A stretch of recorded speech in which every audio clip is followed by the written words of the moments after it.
السلام علیکم۔ آج ہم اردو کا گلدستہ کمل میں سے یونٹ نمبر 4 موضوع ہے تہذیب و ثقافت۔ تہذیب و ثقافت میں سے مجھے میرے دوستوں سے بچاؤ پڑھیں گے، جو کہ سجاد حیدر یلدرم نے لکھا ہے۔ تو پھر آ جائیے پیج نمبر 102 پہ۔ مجھے میرے دوستوں سے بچاؤ، کتنا عجیب سا لگ رہا ہے نا، مجھے میرے دوستوں سے بچاؤ، یہ کیا بات ہوگی؟ لیکن کوئی بات تو ہوگی نا۔ چلیں پھر پڑھتے ہیں کہ سجاد حیدر یلدرم، جو کہ ہندوستان کے ضلع بجنور میں سن 1880 میں پیدا ہوئے، علی گڑھ سے BA کیا، بڑے پڑھے لکھے تھے، اور ان کے جو شوق تھے وہ افسانہ نویسی اور ترکی زبان سے اردو میں تراجم ان کی شہرت کا سبب بنے۔ خیالستان ان کے افسانوں کا مجموعہ ہے۔ سجاد حیدر یلدرم کی زبانی یہ ایک کہانی ہے۔ وہ کہتے ہیں کہ ایک دن میں دلی کی چاندنی چوک میں سے گزر رہا تھا کہ میری نظر ایک فقیر پر پڑی، جو بڑے مؤثر طریقے سے اپنی حالت زار لوگوں سے بیان کرتا جا رہا تھا۔ 2-3 منٹ کے وقفے کے بعد یہ درد سے بھری ہوئی اسپیچ انہی الفاظ اور اسی پیرائے میں دہرا دی جاتی تھی۔ یہ طرز کچھ مجھے ایسا خاص معلوم ہوا کہ میں اس شخص کو دیکھنے اور اس کے الفاظ سننے کے لیے ٹھہر گیا۔ اس فقیر کا قد لمبا، جسم موٹا تازہ تھا اور چہرہ ایک حد تک خوبصورت ہوتا، مگر بدمعاشی اور بے حیائی نے صورت مسخ کر رکھی تھی۔ آپ لوگوں نے راستے پہ چلتے پھرتے ہوئے کئی فقیر دیکھے ہوں گے۔ یہ ایکچولی فقیر نہیں ہوتے، گداگری انہوں نے اپنا پیشہ بنا لیا ہوتا ہے۔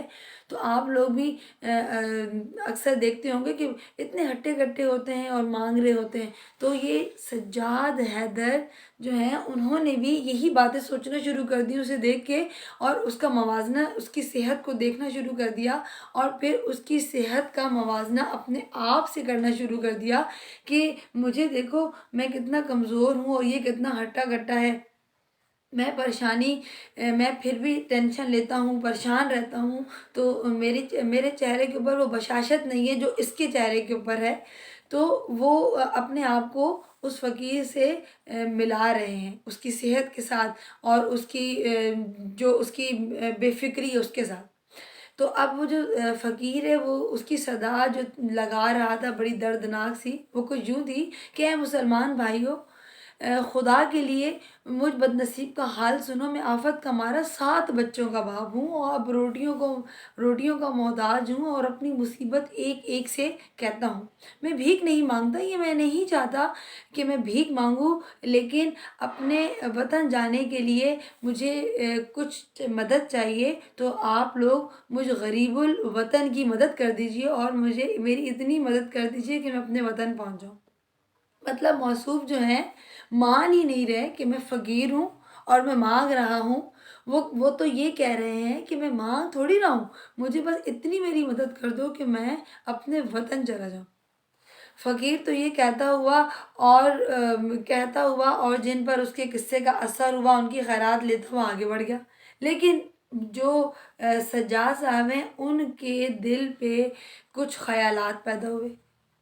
اب انہوں نے سوچنا شروع کر دیا۔ ایک تو انہوں نے اس کی صحت کا اچھا خاصا موازنہ کیا، اس کے بعد پھر انہوں نے کہا کہ یہ کہہ رہا ہے کہ میں غریب الوطن ہوں، میرا کوئی دوست نہیں ہے، میں اتنا غریب ہوں کہ کوئی مجھ سے دوستی بھی نہیں کرنا پسند کرتا۔ تو ان کا اب آپ دیکھیے ذرا، انہوں نے اس بات سے کیا اثر لیا، وہ کہنے لگے یہ تو پھر بہت ہی خوش قسمت ہے کہ اس کا کوئی دوست نہیں ہے، کیونکہ دوست ہونا بھی تو ایک بہت بڑی مصیبت ہے۔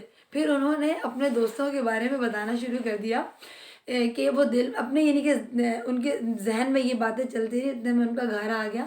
تو وہ کہتے ہیں کہ کیسا خوش قسمت بندہ ہے، کہتا ہے میرا کوئی دوست نہیں ہے، ایسا خوش نصیب بندہ جس کا کوئی دوست نہ ہو۔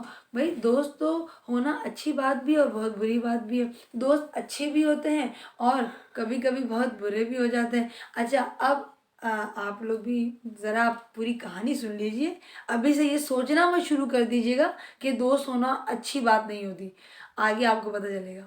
اچھا، اب انہوں نے سوچنا کیا شروع کر دیا